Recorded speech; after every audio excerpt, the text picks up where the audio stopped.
அம்மா அப்பா மூலமா என்ன கிடைக்கும்? அம்மா அப்பாவே பெருமதி தான். அவங்க மூலமா என்னத்த கிடைக்கிறது? இங்க வந்தோம்ல, அதுவே பெருமதி. இதுக்கப்புறமா என்ன கிடைக்கும் அப்புறமா பார்த்துக்கலாம். எது பெருமதி, எது முக்கியம்? அவர் ஸ்ட்ரகிளிங் பீரியடு, சென்னையில கஷ்டப்படுறார், ஏதோ ரூம்ல தங்கி கஷ்டப்படுறார். கதை எழுதியிருக்கார், எல்லா கதவுகளையும் தட்டி கதை கொடுத்திருக்கார். இன்னும் யாருக்கிட்ட அழைப்பு வரல, போன் மட்டும் வருது, ட்ரங்கால். அப்பா செத்துட்டார். படிச்சு அழுதுங்க நான்.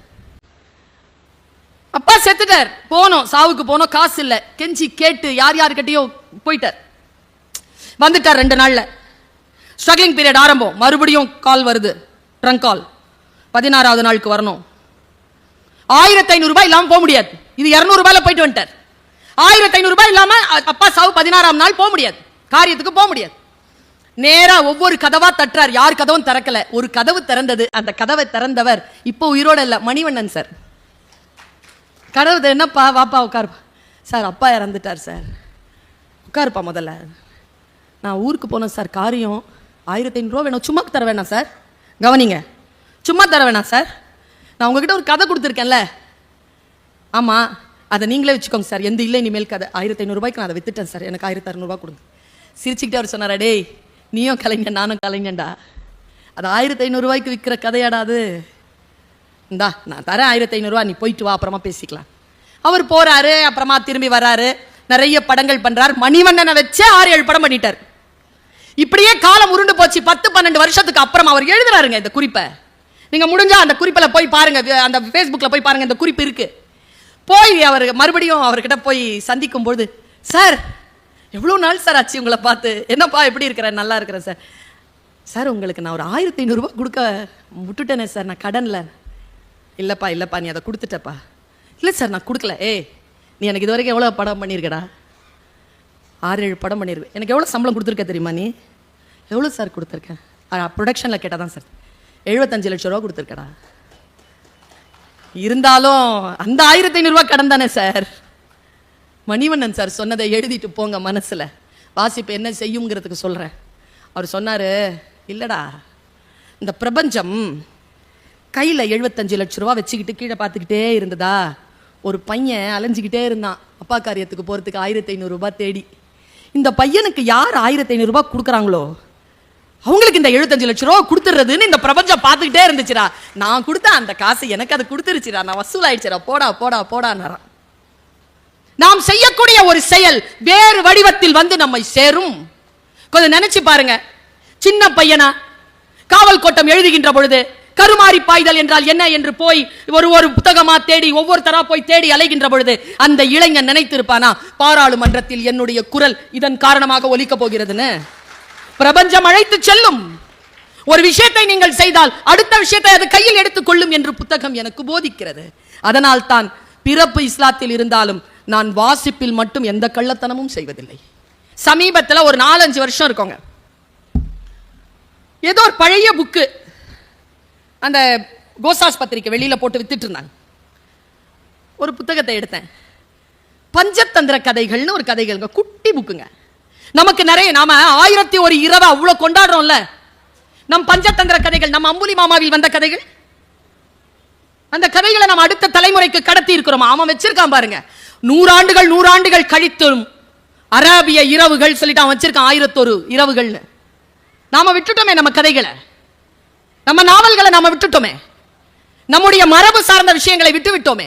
அதை தூக்கி பிடிப்பதற்காக நான் அந்த புத்தகத்தை வாசிக்கிறேன். அதுல ஒரு குட்டியான ஒரு கதை.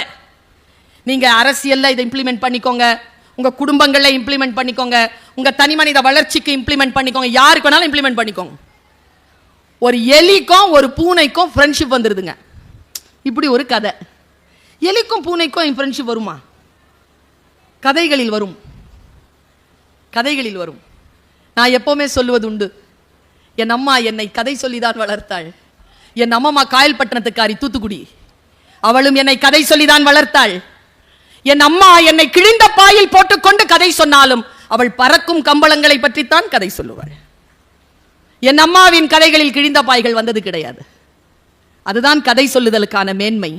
அதனால் தான் நான் இப்பொழுது பறக்கும் கம்பளங்களில் இருக்கிறேன். வாழ்க்கையில் பறக்கும் கம்பளங்களில் நாம் இருக்க வேண்டும் என்றால் நம்முடைய மரபு சார்ந்த விஷயத்தை கடத்துங்கள். தப்பான விஷயம் இருந்தா ஏன்னு கேள்வி கேளுங்க. சரியான விஷயம் இருந்தால் டார்ச் லைட் மாதிரி, டார்ச் பேரர் மாதிரி அடுத்த கட்டத்திற்கு எடுத்துட்டு போகணும். பாருங்க, ஒரு பூனைக்கும் எலிக்கும் ஃப்ரெண்ட்ஷிப் இல்ல, அக்ரிமெண்ட். டெய்லி ஒரு நாள் ரெண்டு பேரும் சந்திச்சுக்கணும், நல்லபடியா உட்காந்து டைம் ஸ்பெண்ட் பண்ணலாம். ஒருத்தர் இன்னொருத்தர் மேல எந்த தாக்குதலும் இல்லை, சாப்பாடு ஏதாவது கிடைச்சா பகிர்ந்துக்கலாம். இப்படி போயிட்டு இருக்கும்போது ஒரு நாள் பூனையை காணோம். எலி தேடி தேடி பார்த்தது, பூனையை காணோம். காலையில இருந்து மத்தியானம் வரைக்கும் தேடிச்சு, காணோம். மத்தியானத்துக்கு வீட்டுக்கு சாப்பிட வந்துச்சு. அப்ப ஒரு குட்டி எலி இருந்தது. குட்டி எலி கேட்டுச்சு, எங்கம்மா மாமாவை காணோம்? தெரிலடா, எங்க போச்சுன்னு தெரில, வா போய் தேடலாம். ரெண்டு பேரும் போறாங்க. பஞ்சதந்திர கதை. இல்லை, நீங்க என்ன கத்துக்கிறீங்கன்னு எனக்கு தெரியல. நான் பல விஷயங்களை கத்துக்கிட்டேன். அது படிச்சதுக்கு முன்னால நான் வேற, அது படிச்சதுக்கு அப்புறமா நான் வேற. நான் அதை கடத்திடுறேன், முடிஞ்சா புரிஞ்சுக்கோங்க. டைமிங்னு ஒன்று இருக்குது. எங்க, எப்போ, எப்படி. சரியான விஷயமா இருக்கும், தப்பான நேரமா இருக்கும். தப்பான விஷயமா இருக்கும், சரியான நேரமா இருக்கும். மிஸ் ஆயிடும். சரியான நேரத்தில் சரியான விஷயத்தை அடிக்கணும், தப்பான விஷயத்துல சைலண்டா இருக்கும். இது புரிய மாட்டேங்குதே, அனுபவத்துல புரிய மாட்டேங்குது. இல்ல, கதை எப்படி சொல்லி தருது பாருங்க. உங்களுக்கு ஒரு புத்தகம் சொல்லி தருகிறது. உங்களுக்கு மத்தியானம் 1 மணிக்கு கிளம்புது. தேடி தேடி போய் ஒரு காட்டுக்குள்ள போச்சு. காட்டுக்குள்ள ஒரு வேடம் பிடிச்சி வச்சிருக்கான் பூனைய. அவன்கிட்ட போய் நின்று கேட்டுச்சு, ஏய் இங்கேயா இருக்கிற? 5 மணிக்கு பிடிச்சதுரா, பசிக்குதுப்பா, சீக்கிரம் கட் பண்ணி விடுப்பா, வெளில வரணும்னா. டைம் பார்க்குது 5. சூரியன் அஸ்தமனம் ஆகிறதுக்கு இன்னொரு 1/2 மணி நேரம் இருக்கு. என்ன செய்யலாம்? மெதுவா கடிக்குது. உடனே அந்த குட்டி வந்து டக்கு டக்கு டக்கு டக்குன்னு கடிச்சது. அம்மா கண்ணை காட்டுச்சு, சைலண்ட் ஆயிடுச்சு. மெதுவா கடிக்குதுங்க. துடிக்குது பூனை. இது மெதுவா கடிக்குது. கரெக்டா 5:30 ஆச்சுங்க. தூரத்துல இருந்து சத்தம். வேடம் வந்துட்டான். டக் டக் டக் டக்னு. அவன் வர்றதுக்கும் சரேல் இது கிழிக்கிறதுக்கும் உள்ள இந்த பூனை ஓடுறதுக்கும் இது எலி குட்டியை பிடிச்சிட்டு போய் பொந்துல அடையிறதுக்கு சரியா இருந்தது டைமிங். உள்ள இருந்து எலி குட்டி அம்மாட்ட கேக்குது, இவ்வளோ பசியோட இருந்த மாமாவை ஏன் இவ்வளோ நேரம் தவிக்க விட்ட? அம்மா சொன்ன பதில் தான் இன்னைக்கு நமக்கு பாடம். இங்க பாரு, அது பூனை, அதுக்கு சாப்பாடே நாம தான். சரியா? அப்போ எலி குட்டி கேட்டுச்சு, அதான் உன்னோட அக்ரிமெண்ட் போட்டிருக்குது, உன்னை சாப்பிட மாட்டேன்னு. அக்ரிமெண்ட் எனக்கு தான். அது காலையிலேருந்து பசியா இருக்குது. உன்னையும் காப்பாற்றணும், பூனையும் காப்பாற்றணும்னா சரியான டைமிங்க்கு வெயிட் பண்ணி சரேல்னு அறுத்து விட்டேன், அதுவும் ஓடிடுச்சு, உன்னையும் நான் காப்பாத்திட்டேன்ற ஒரு பஞ்சதந்திர கதை. சிறிய கதை தான். நான் ஒன்று சொல்றேங்க, கவிஞர்களா எழுத்தாளர்களா இவங்க இருந்துட்டு போதும், நிறைய பேருக்கு வரலன்னா விட்டுடுங்க. ரசிகையா இருங்க, ரசிகனா இருங்க, அது பெரிய விஷயங்க. அது எழுதுறதெல்லாம் சிரமம், வாசிக்கிறது சுகம். அந்த சுகத்தை நாம் அனைவரும் என்ன தெரியுமா? ஒரு நன்றி சொல்லுங்க. படிக்க வருது, படிச்சா புரியுது, ஏன் விட்டு கொடுக்கணும்? படிச்சு முடிப்போம். இங்க பாருங்க, இந்த கவிதை சொல்றேன். மழைக்கு பின் கம்பியில் சிறிது ஓடி ஒத்திகை பார்க்கிறது துளி நதி. அது அப்படி ஓடுது, பார்த்துருப்பீங்கல்ல. நிறைய பேர் கம்பிகளை உள்ள பார்த்துருப்பாங்க, வெளியில மழையில நாம தான் பார்ப்போம். சுதந்திரமா இருக்கிறவங்க தான் அதை பார்க்க முடியும், மழை பெய்த கம்பிகள். இது பாருங்க, இது விருதுநகர்ல சொல்லக்கூடாது நான். ஏன் தெரியுமா? இந்த தமிழ்நாட்டிலேயே கோயில் கட்டாம குளம் கட்டின ஊரியா உங்க ஊரு? ஐயா, குளங்கள் கட்டினா போதும்னு சொல்ற ஒரு ஊரை இந்த உலகம் திரும்பி பார்க்க வேண்டாமா? இங்க பாருங்க, தண்ணீர் இல்லா குளத்தில் நீந்துகிறது பறவையின் நிழல். காட்சிப்படுத்துங்க. தண்ணீர் இல்லா குளம், நீந்துகிறது பறவையின் நிழல், நூலருந்த பட்டம், பதற்றத்துடன் கை நீட்டுகிறது மரம். என்னைக்கா யோசிச்சு பார்த்திருக்கீங்களா? கனிமொழி அக்கா வந்திருந்தாங்க அந்த ஃபர்ஸ்ட் ப்ரோக்ராம்க்கு. நான் ஆடியன்ஸா உட்கார்ந்துருக்கேன். அவங்க சொன்ன ஒரு கவிதை சொல்லிட்டே இருக்கும்போது அவங்க அழுதுட்டாங்க. அவங்க கண்கள்ல கண்ணீர் வந்துருச்சு. அதை பார்த்துட்டு இருக்கிற நானும் கண்ணில் கண்ணீர் வந்துச்சு. எங்க எல்லாரும் நிறைய பேர் அழறோம். அந்த ஒரு கவிதை தான். காட்சிப்படுத்துங்க. பெண்கள் இருக்கிறீர்கள், இளைஞர்கள் இருக்கிறீர்கள், முதியவர்கள் இருக்கிறீர்கள். கடைசியிலையும் உதிர்த்த பிறகு நிலவை சூடிக்கொள்கிறது மரம்.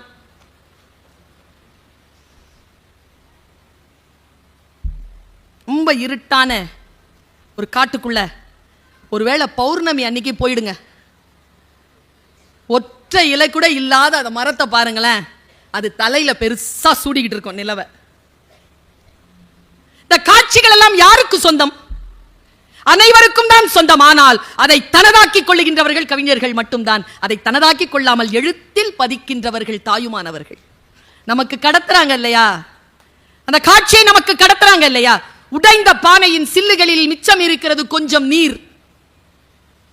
அந்த இடுகாட்டிற்கு உயிர் தந்தது ஒரு பிணம். எங்க போறது இந்த கவிதையை படிச்சுட்டு? எப்படி நான் அமைதியாக இருப்பது இதை படித்து விட்டு? அடுத்தது யாருக்கு பிறந்த நாள் என்று ஏக்கத்துடன் எதிர்பார்க்கும் காப்பக குழந்தைகள். ஏரியில் கட்டிய வீட்டில் வாழ்கிறது வாஸ்து மீன். இத்தனை பெரிய ரயிலில் குழந்தை இருக்கும் பெட்டி மட்டுமே விழித்திருக்கிறது. தறி நெய்யும் ஓசையில் தெரிந்து விடுகிறது அம்மாவின் மனநிலை. அறுவடை முடிந்த வயல், எதுவும் இல்லை என கைவிரித்து நிற்கும் பொம்மை. இதையெல்லாம் வாசிக்கின்ற பொழுது நான் இன்னும் வாசிப்பிற்கு பக்கம் போகிறேன். எனக்கான வாழ்க்கையை, எனக்கான பார்வையை மாற்றி தருகிறார்கள் இந்த எழுத்தாளர்கள், இந்த கவிஞர்கள். நான் பாரதியை ரொம்ப வாசிப்பேங்க. என்னன்னு தெரியல, நான் ரொம்ப காலமா, அதாவது எனக்கு தமிழ் படிச்சு புரிஞ்சிக்க தொடங்கிய 9வது வகுப்பிலிருந்து பாரதியின் மீது அளப்பரிய மோகம் எனக்கு. என்ன காரணம்னு தெரியல. அது ஒவ்வொரு வயதிற்கும் கவிதைக்கான புரிதல் எனக்குள் மாறுபட்டு கொண்டே இருக்கு. அவன் ஒரு பாட்டை எழுதுறான், எத்தனையோ பாட்டு எழுதுறான் அவன். அதுல ஒரு பாட்டுல மட்டும் அவன் சொல்றான், பேசா பொருளை பேச நான் துணிந்தேன்ங்கிறான். முடிஞ்சா அந்த பாட்டை போய் படிச்சு கடந்துருங்க பாப்போம். ஒரு மனிதன் நமக்காக யோசிக்கிறான், நமக்காக எழுதுகிறான். பேசா பொருளை பேச நான் துணிந்தேன், கேட்கா வரத்தை கேட்க நான் துணிந்தேன். மண் மீதுள்ள மக்கள், பறவைகள், மரங்கள், பூச்சிகள், புல் பூண்டு யாவும் அவன் வேண்டானா யாருக்கு? மனிதர்களுக்காக மட்டும் இல்லை, புல் பூண்டு பூச்சிக்காக கூட வேண்டான். இவையெல்லாம் தம்மிடையே அன்பில் இணக்கமுற்று இன்புற்று இருக்க நீ அருள் செய்ய வேண்டும் தேவதேவா. யோசிச்சு பார்க்கிறேன், எப்படி இப்படி எழுத வருது? நீ என்ன ஜாதி, நான் என்ன ஜாதி? நீ என்ன மதம், நான் என்ன மதம்? நீ என்ன படிச்சிருக்க, நான் என்ன படிச்சிருக்கேன்? நீ ஆம்பளையா, நான் பொம்பளையா?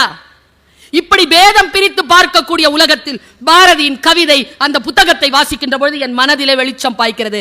காக்கை குருவி எங்கள் ஜாதி, நீள் கடலும் மலையும் எங்கள் கூட்டம். பழக்கன பாட்டு தான், பொருள் புரிஞ்சா உள்ள அதிரும். புதுசு புதுசா வாசிச்சு பாருங்க. இந்த வினாடியில நம்ம எல்லாரும் சந்தோஷப்படுறதுக்கான ஒரு மேட்டர் இருக்கு. எல்லாரும் உயிரோட இருக்கணும். நேற்று நைட் இருந்த நிறைய பேர் இன்னைக்கு காலையில இல்ல, காலையில இருந்தவங்க இப்ப இல்ல. எல்லாரும் இருக்கிறோமா இல்லையா? இதுவே கொண்டாடுவதற்கான தகுதி. அவன் சொல்கிறான், காக்கை குருவி எங்கள் ஜாதி, நீள் கடலும் மலையும் எங்கள் கூட்டம். நோக்கும் திசையெல்லாம் நாம் அன்றி வேறு இல்லை, நோக்க நோக்க களியாட்டம். என்ட்ரு பண்ணி பாருங்க அதுக்குள்ள. என்னன்னா, வாசிப்பு என்பது அவரவர்கள் வாசனைங்க. என் வாசனையில் நான் வாசிக்கிறேன், நான் அனுபவிக்கிறேன். நான் அனுபவித்ததை உங்கள் மனம் கவர்கின்ற வகையில் தான் என்னால் சொல்ல முடியுமே தவிர, நீங்கள் உயிர்ப்பான விஷயத்திற்கு போக வேண்டும் என்றால் அதற்குள் விழுந்து நீங்கள் நீந்தி அதை வாசிக்க வேண்டும். வாசிப்பு பயிற்சி என்பது அல்லாதையானது. அது அடுத்தவர்களுடைய வாசிப்பில் இல்லை, அடுத்தவர்கள் எடுக்கின்ற காட்சிகளில் இல்லை. அது என்னுடைய சுய அனுபவமாக இருக்கிறது. அந்த சுய அனுபவத்தை நான் எப்படி பெறுகிறேன் என்பதில் தான் புத்தகம் வெற்றி பெறுகிறது. நான் கம்பனை வாசிக்கிறேன், நான் வள்ளுவனை வாசிக்கிறேன். வள்ளுவனை வாசிக்கின்ற பொழுது சில வார்த்தைகள் எல்லாம் காட்சிப்படுத்துகிறேன். இன்னைக்கும் சிவாஜி கணேசன் பிலிம் இன்ஸ்டிடியூட் நான் வடிவமைத்த பாடத்திட்டம் அங்க தமிழ்ல போய்கிட்டு இருக்கு. கதை சொல்லுதலும் காட்சிப்படுத்தலும். சங்க இலக்கியங்களை வாசிக்கிறேன். என்னுடைய புத்தகங்களை வாசிக்கின்ற பொழுது, என் தாய் தமிழுக்கான புத்தகங்களை வாசிக்கின்ற பொழுது அவை தருகின்ற காட்சிகள் இருக்குல்ல, அந்த காட்சிகள் என்னை வடிவமைக்கின்றன இல்லையா? அந்த வடிவமைப்பு தான் என் மரபு. அந்த மரபை நான் பெற வேண்டும் என்றால் அதற்குள் நுழைந்து நான் வாசிக்க வேண்டும். ஒன்றும் இல்லைங்க, படிக்கவே முடியல, உட்கார்ந்து படிக்க முடியல, எங்கிருந்து எழுதுறது? உட்கார்ந்து எழுதக்கூடியவர்கள் பிசாசு மாதிரி எழுதுறாங்க. காவல் கோட்டம் இவ்வளவு பெருசு, எப்படி எழுதினாரு? வேள்பாரி எப்படி எழுதியிருப்பாரு? தகவல்களுக்காக எங்கெல்லாம் அலைந்திருப்பார்? ஒரு மனித பைத்தியக்காரனாக, சித்தனாக இல்லாமல் முடியாது. நான் யோசித்து பார்க்கிறேன், அப்படித்தான் எல்லா புத்தகங்களும் வெளிவருகின்றன. அந்த புத்தகங்களை எடுத்து கையில ஈஸியா கிடைச்சிருது. நான் ஒரு புத்தகத்தை உங்களுக்கு அறிமுகப்படுத்தி, மெடிடேஷன் ஒரு புக்கு, 7ஆம் நூற்றாண்டில் வாழ்ந்த பாரோன் மன்னன் எழுதிய ஒரு தொகுப்பு இருக்கும் இங்க. நான் நினைக்கிறேன் பென் குயின் போட்டுச்சு அது. மெடிடேஷன் அந்த புக்கு அந்த பாரோன் மன்னன் தான் வாழ்ந்த 7ஆம் நூற்றாண்டில் சேர்த்த அத்தனை தகவல்களையும் சேர்த்து வச்சு கொடுக்கிறான். அவன் வெளியூர்ல போய் எங்கெல்லாம் ஆட்சி செய்தானோ அங்கெல்லாம் தகவல்களை தேர்ந்தெடுத்து அதை எழுதி தன்னுடைய வீட்டிலே, தன் அரண்மனையிலே ஒரு அறையிலே அடுக்கி வைத்தான். அந்த அறைக்கு அவன் வைத்த பெயர் என்ன தெரியுமா? மன மருத்துவ நிலையம். புத்தக கண்காட்சிக்கு மன மருத்துவ நிலையம் என்ற 7ஆம் நூற்றாண்டில் எகிப்திய மன்னன் பேர் வைக்கிறான். மனதை கழுவுகின்ற நூல்கள் நமக்கு உண்டு. சில விஷயங்களை நான் வாசிக்கிறேன், போகிற போக்கில் வாசிக்கிறேன், என் மனது அசைந்தாடுகிறது. நான் சொல்றேன், இந்த வருஷத்துல ஒரு 2 வருஷமா நான் ஒரு புத்தகத்தை பின்னால் அலைஞ்சிக்கிட்டே இருக்கேன். உலகளாவிய அளவுல ஒரு அறிவிப்பு கொடுக்கறாங்க, இந்த வருஷமும் வரும், முடிந்தால் எழுதி கொள்ளுங்கள். அது என்ன புத்தகம் தெரியுமா? நம்முடைய லிங்குசாமி அப்படின்ற ஒருத்தர் தெரியும்னு நினைக்கிறேன் உங்களுக்கு, ஒரு திரைப்பட இயக்குனர். அந்த திரைப்பட இயக்குனர் தன்னுடைய கவிதை தேடலுக்காக உலகளாவிய நிலையில ஒரு அறிவிப்பு கொடுக்கிறார். யார் வேண்டுமானாலும் கவிதைகளை எழுதி அனுப்பலாம், முதல் பரிசு அப்படின்னு சொல்லி 1 லட்சம் ரூபாய் கொடுக்கிறார். ஹைக்கூ கவிதை கொடுக்கிறார். போன வாட்டி 8000 கவிதை வந்துச்சுங்க உலகளாவிய நிலையிலிருந்து. 8000 கவிதையில உட்கார்ந்து அறிவுமதி, ஜெயபாஸ்கரன், விவேகா, நெல்லை ஜெயந்தா இவங்க எல்லாம் உட்கார்ந்து 350 தேர்ந்தெடுத்திருக்காங்க. 350ல இருந்து 50 எடுத்திருக்காங்க. 50 புக்கா போட்டாங்க. 8000 கவிதைகள்ல இருந்து 50, அதுல முதல் பரிசு வாங்கின 1 லட்சம் ரூபாய் கவிதையும் இருக்கு. இங்க இருக்கும், போய் தேடி கண்டுபிடிச்சு வாங்கி படிங்க. நான் வேணா ஒரு 2-3 கவிதையை சொல்றேன். முதல் பரிசு பெற்ற கவிதை வாடியது கொக்கு, வாடியது கொக்கு, ஓடியதெல்லாம் ஜோடி மீன்கள்.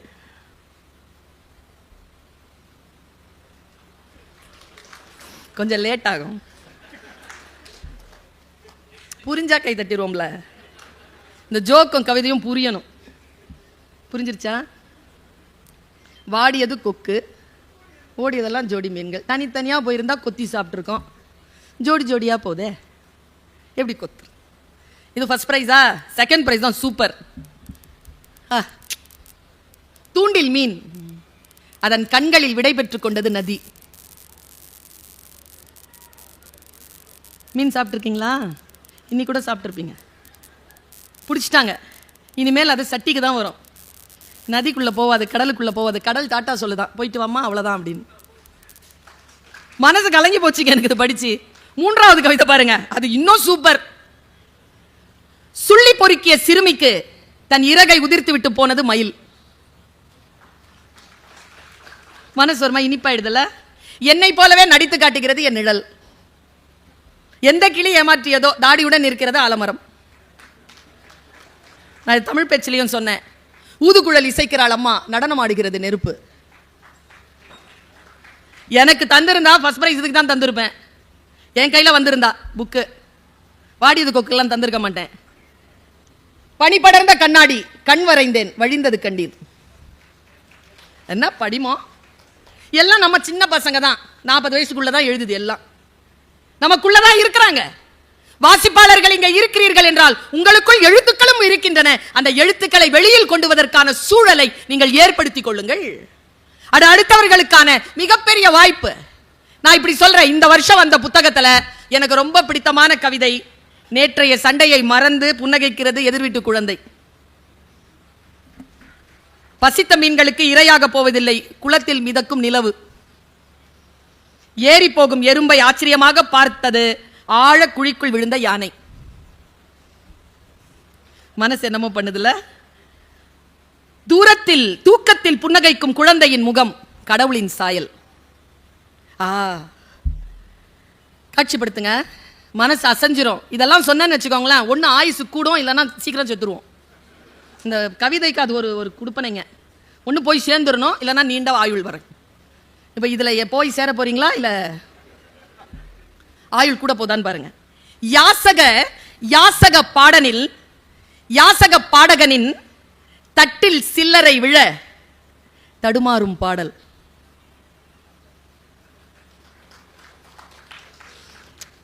சில்லறை வேணும், கலையும் வேணும். பாடிக்கிட்டே இருக்கும்போது சத்தம் கேட்டுருச்சே, ஒரு மாதிரி ஆயிட்டேன் நான் இதை படிச்சு. தண்டவாளங்கள் சந்தித்துக் கொண்டன பழைய இரும்பு கடையில். இது பாருங்க, எனக்கு ரொம்ப அழுத நான் இதை. ஏன்னா எனக்கு அந்த மாதிரி அப்பா தான். பொத்தலோடு தான் நெய்வார்களோ அப்பாக்களின் பனியன்களை. மூன்றாம் பரிசு பெற்ற கவிதை. மந்தையில் இருந்து தவறி செல்லும் ஒற்றை ஆட்டின் பாதை சரியாகவும் இருக்கலாம். கிளம்புங்க, மந்தையில் இருந்தது போதும், உங்கள் பாதை சரியாக கூட இருக்கலாம். செகண்ட் கவிதை, நான் சொன்னேன்ல நைட்ல தூக்கம் வராதுன்னு, அந்த மாதிரி கவிதை. மாடு தொலைந்த இரவு, தேடி அலையும் திசையெல்லாம் கேட்கும் மணி ஓசை. மணல் திருடனுக்கும் அஸ்தி கரைக்க தேவைப்படுகிறது ஒரு நதி.